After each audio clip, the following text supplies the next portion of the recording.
Jadi kalau sekarang lu lihat petani harganya murah banget, di bawah 10.000, di bawah 7.000, dan nggak usah dibuang, coba ambil, lu pelajarin dan buka market baru di Pakistan. Gak apa-apa, jual aja sekontainer dulu. Kita nggak usah bicara soal.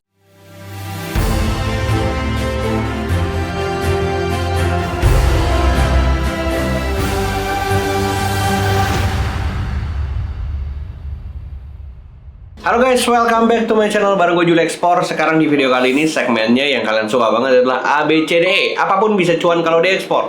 Sekarang gue udah bawa beberapa produk yang mungkin bakalan kontroversial mungkin di video kali ini. Komoditasnya langsung aja gue spill. Halo, komoditasnya cabai.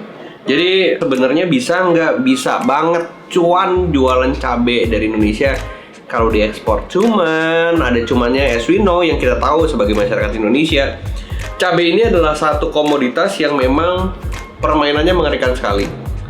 Gue berani jamin ini juga pasti orang-orang besar bermain semua di komoditas ini. Jadi saat ini Indonesia itu masih ngimpor cabai. Jadi meskipun kita itu kemarin ya, tahun lalu kita ada ekspor cabai ke Pakistan dan Jepang, tapi itu cuma sedikit, cuma sekitar 23 ton, cuma sekitar 50 ton. Tapi kita malah banyakan impor. Nah, di sini gue pengen bilang, maksudnya sebelum gue jelasin cabai ini tuh harganya berapa dan kalau diekspor untungnya berapa, tapi gue pengen jelasin permasalahan cabai di Indonesia. Gue udah punya data. Datanya cukup mengejutkan. Kita tahu cabai itu salah satu komoditas atau bilangnya aja produk pertanian yang memang paling banyak ditanam sama petani-petani kita yang di Jawa. Mungkin di Sumatera juga. Bahkan kemarin ceritanya yang gue dengar dan gue baca berita, itu harga cabai bisa di 4.000-5.000 rupiah. Petani sampai ngamuk, petani sampai stres harus gimana harga cabai akhirnya. Mereka nggak jual ke pasar karena kalau mereka panen terus mereka kirim ke pasar itu ternyata logistiknya lebih mahal dibandingkan harga cabainya itu sendiri. Jadi udah nggak masuk akal. Sampai akhirnya cabainya dibakar, mereka kecewa dan lain sebagainya. Kok ini bisa terjadi? Jadi gini, gue nggak tahu ya, maksudnya ini gue melihat dari point of view gue sebagai masyarakat biasa. Ini selalu bicara soal supply and demand. Jadi harga kenapa bisa tinggi banget dan kenapa murah banget, ini cuma masalah supply and demand. Jadi kalau supply-nya terbatas, demand-nya banyak, harga pasti naik. Tapi kalau demand-nya sedikit, supply-nya banyak, itu harga pasti turun. Nah sekarang, kalau misalnya kita bicara soal supply, banyak banget supply ini hilang di market. Jadi gini, di petani nggak ada barang. Petani udah panen, terus mereka udah jual. Nggak ada barang nih. Tapi di market juga nggak ada barang. Pertanyaannya ini barang kemana? Sampai akhirnya karena supply-nya nggak ada, tapi demand-nya minta terus, otomatis harga naik kan. Shoo! Harga waktu itu cabai pernah tembus 70.000, 80.000 per kilo. Petaninya makmur nggak? Jangan salah, petaninya tetap susah. Petaninya juga tetap nggak sejahtera. Iya, cuman lebih baik sedikit aja, tapi nggak selamanya, nggak sustain. Maksudnya ngapain satu kali gebuk habis itu petani dapat uang cukup, terus udah gitu habis itu susah lagi. Gue rasa petani itu pengennya yang stabil-stabil aja, yang sejahtera aja. Dia panen jual udah jelas harga berapa. Tapi di Indonesia untuk khususnya komoditas ini tuh harganya roller coaster. Dan kenapa bisa 80.000? Ya balik lagi, nggak ada barang di market, tapi permintaan banyak.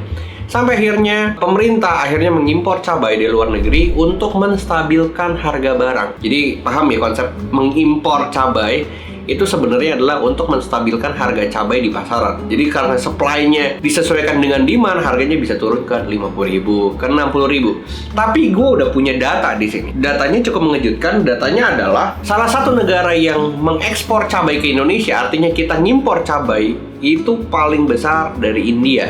Nah di sini gue udah catat volume impor sepanjang semester 1, artinya semester 1 kan 6 bulan nih, Januari sampai Juni di tahun 2021 kita ngimpor cabai dari India itu sebanyak 24.606 ton. Jadi 24.600 ton dengan nilai 52,6 juta dolar. Nah sekarang gue pengen hitung. Nih gue hitung-hitungan nih sama kalian. Angka pastinya 52.652.195. Jadi selama 6 bulan kita itu beli cabai dari India tuh nilainya segini. Dolar ya. Sekarang gue pengen hitung per tonnya tuh berapa sih harganya. Nilai 52,6 juta ini itu ngimpor sebanyak 24.600 ton. Jadi nilai 52,6 itu untuk pembelian 24.600 ton. Kita bagi nih. Artinya 1 tonnya itu 2.139. Ini per ton. Kita bagi per kilo, dibagi 1.000. Artinya per kilo itu 2,1 dolar. Oke. 2,1 dolar dikali 14.500, artinya kita membeli cabai dari India senilai 30.000 per kilo. Wow, tapi di petani harganya bisa di bawah itu. Tapi petani ngejerit, kenapa harganya murah banget sedangkan impor?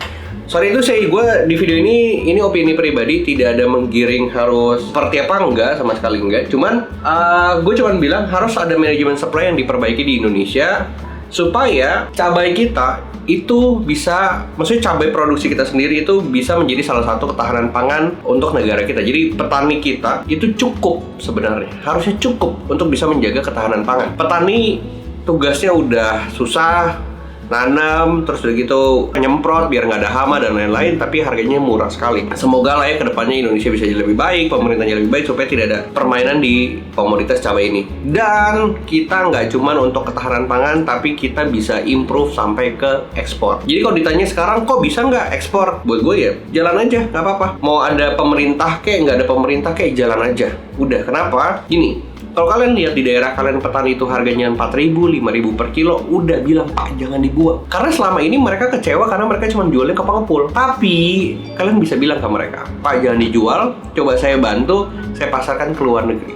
Buktinya tembus kok tahun lalu ke Pakistan, ke Jepang. Kalau ditanya harganya berapa? Ya kalau gua ngelihat dari pasar India itu beberapa varietas itu kurang lebih maksimum harganya, atau orange ya, itu harganya 90 rupiah sampai 120 rupiah. Jadi kalau misalnya tadi gue rupiahin, 90 rupiah itu sekitar 17.000 per kilo sampai 22.000 per kilo. Itu untuk cabai, harga cabai di pasar India. Jadi kalau sekarang lu lihat petani harganya murah banget, di bawah 10.000, di bawah 7.000, dan nggak usah dibuang, coba ambil, lu pelajarin dan buka market baru di Pakistan. Gak apa-apa, jual aja sekontainer dulu. Kita nggak usah bicara soal skala global nih. Dan kalau ditanya cabai sertifikasinya ada nggak? Iya, sebenarnya cabai nggak ada kok. Cuman mungkin harus diperhatikan permintaan bayarnya cabai fresh atau cabai kering atau cabai powder. Itu kan memang banyak variabelnya. Jadi nggak harus berfokus kepada satu cabai terus bener-bener dipaksa untuk buka market ke sana, nggak juga. Jadi memang seringkali kesalahan kita adalah kita itu terlalu stick banget sama produk yang kita jual, terus kita cari buyer yang untuk mau beli ini. Sebenarnya gini, ini kan cabai, ada cabai panjang, ada cabai rawit, ada cabai hijau, ada powder, cabai kering. Ya intinya kan cabai. Ya udah gini aja, kalian pelajarin dulu segala jenis cabai, udah gitu kalian cari marketnya di luar negeri. Kalau misalnya dia ada mintanya apa, dan start dari permintaan buyer. Jadi jangan maksa buyer beli yang kita punya, tapi kita bisa lihat komoditas cabai ini, kita tawarkan ke mereka dengan beberapa variabel. Mau yang mana misal, mau yang powder kah, yang kering kah, yang manakah? Nanti kalau dia minta itu, dan start dari sana. Harapannya kalau misalnya dengan cara seperti ini berhasil ekspor sekontainer, 2 kontainer, teman-teman bisa ekspor, mulai bisa membuka lapangan kerja baru untuk petani-petani, supaya petani nggak jualnya lokal, nggak jualnya pengepul aja, nggak dipres harganya, tapi bisa jual ke kalian bisa bawa ke pasar luar negeri. Percaya sama gue, dengan konsep kerja sama gotong royong ekonomi seperti ini bisa ngebawa Indonesia punya pandangan baru terhadap komoditas cabai khususnya di Indonesia. Jadi pemerintah bisa lihat kayak, mungkin Pak Presiden bisa lihat kayak, jangan impor terus, kita tuh harusnya ekspor. Kita harusnya berdiri di kaki kita sendiri, kita nggak tergantung sama market luar, kita bisa menjaga ketahanan pangan, dan kedua kita bisa membawa produk-produk Indonesia yang dulunya harganya hancur-hancuran, sekarang kita bisa bawa dengan harga yang lebih baik supaya kesejahteraan petani meningkat. Jadi mungkin di video kali ini gue nggak ngebahas tentang ini harus yang seperti apa, bla bla bla, untungnya berapa. Ya lu lihat aja market India harganya 17.000 sampai 22.000 per kilo, lu lihat di market kita sendiri berapa. Kalau memang ternyata di lokalan lebih tinggi, jual lokal, tapi kalau ternyata harganya rendah dan jual ke luar negeri. Kurang lebih konsepnya seperti itu. Harapannya teman-teman bisa paham bahwa masih banyak PR dan pekerjaan yang harus kita benahi. Gua benahi, komunitas bisa ekspor benahi untuk beberapa komoditas yang memang cukup banyak permainan di sisi bisnis. Nah itu yang sebenarnya kita coba arrange lah, gimana kita bisa ngebantu petani untuk punya hidup lebih baik. Kurang lebih seperti itu di video kali ini. Jangan lupa like, comment, dan subscribe, dan pantengin channel ini. Kalau bisa ya kita jalan sama-sama untuk bisa bawa kesejahteraan petani di Indonesia. See you on the next video. Bye-bye.